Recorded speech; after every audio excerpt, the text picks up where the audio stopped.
안녕하십니까. 보건복지부 홍보기획 담당관입니다. 지금부터 공중보건의사 감소 대비 지역의료대책 브리핑을 시작하겠습니다. 오늘 브리핑은 정경실 보건복지부 보건의료정책실장이 진행하며 보건복지부 임은정 건강정책과장, 한국건강증진개발원 이연경 정책개발실장, 이수진 지역보건실장이 배석했습니다.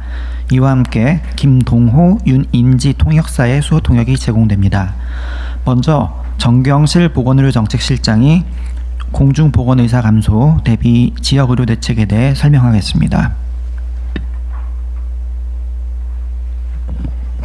안녕하십니까. 보건복지부 보건의료정책실장 정경실입니다. 네, 오늘은 2026년도 공보의 배치 현황과 공중보건의사 감소 등에 따른 지역보건의료 대응 방안의 주요 내용을 설명드리겠습니다. 정부는 올해 의과 공보의 규모가 크게 감소함에 따라 농어촌 지역의 의료 공백을 최소화하기 위해서 긴급 대책을 수립하였습니다. 올해 신규로 편입된 의과 공보의는 98명으로 복무가 만료되는 450명과 비교하면 충원율이 22% 수준입니다. 전체 의과 공보의 규모는 지난해 945명에서 올해 593명으로 37%가 감소하였습니다. 이는 현역 사병과의 복무기간 격차 등으로 군의관 공보의 편입 인원이 감소하던 추세에 더해서 지난 2024년부터 25년에 이어진 의정 갈등의 여파로 전공의 수련과 의대생 교육이 차질을 빚어서 군의관과 공보의로 편입되는 의무사관 후보생 규모가 급격히 감소하였기 때문입니다.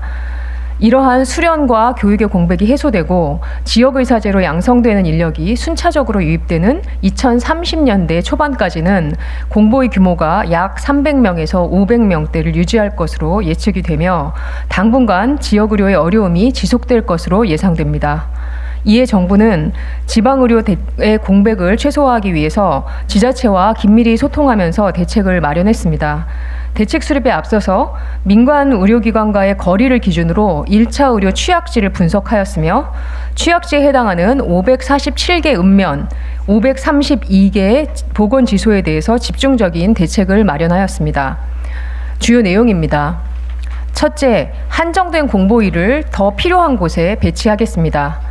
객관적인 취약도 분석을 바탕으로 해서 신규 인력 배치와 기존 인력 재배치를 병행하여 지역의료 여건상 가장 필요한 지역에 공보의가 배치될 수 있도록 하였습니다.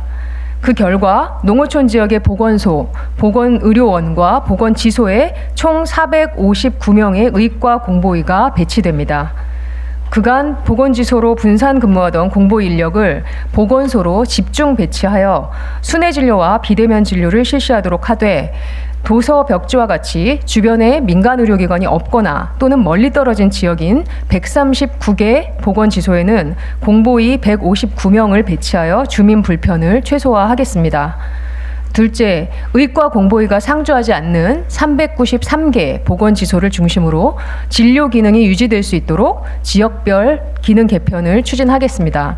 먼저 보건지소에 보건진료 전담 공무원을 배치하여 의과 진료를 제공하면서도 기존의 한의과나 치과 진료는 유지할 수 있도록 보건지소와 보건진료소의 통합형을 새롭게 마련하였습니다.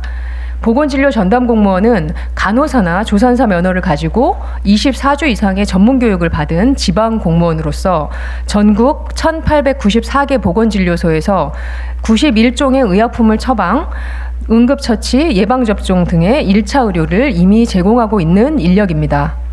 지자체 사전조사 결과 집중 개편 대상 393개 보건지소 중에 151개에서 통합형으로 개편하겠다는 계획을 제출하신 바가 있습니다. 다음으로 기존의 보건지소를 보건진료소로 전환해서 보건진료 전담 공무원이 상시 진료를 제공하는 유형은 42개 보건지소에서 선택하였습니다.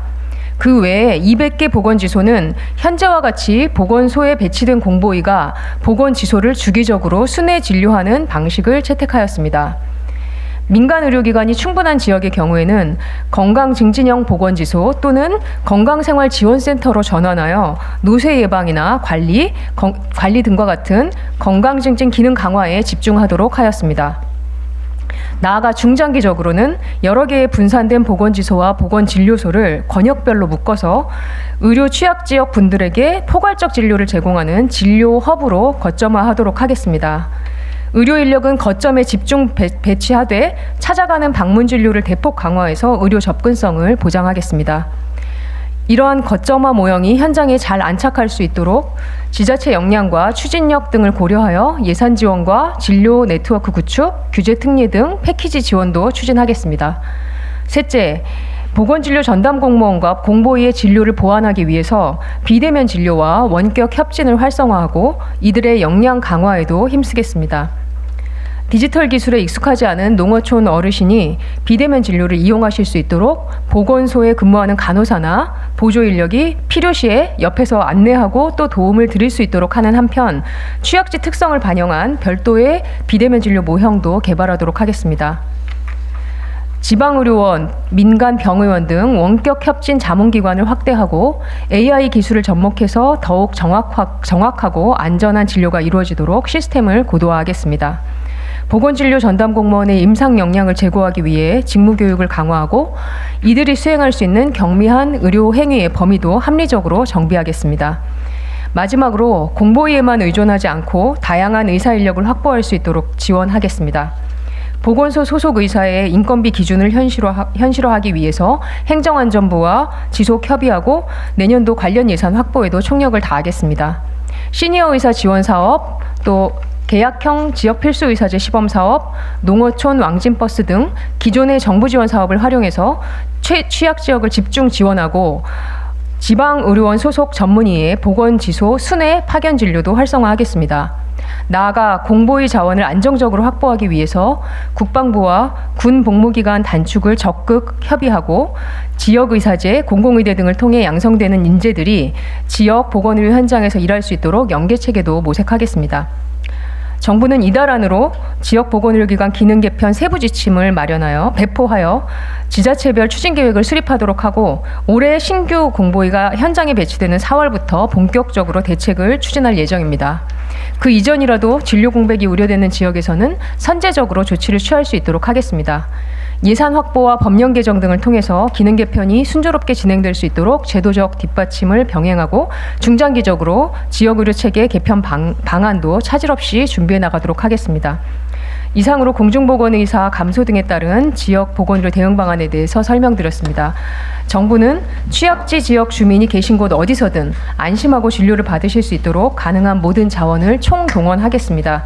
지역 소멸과 통합 돌봄 등 변화하는 정책 여건 속에서도 지속 가능한 지역 보건의료 체계 구축을 위해서 최선을 다하겠습니다. 감사합니다.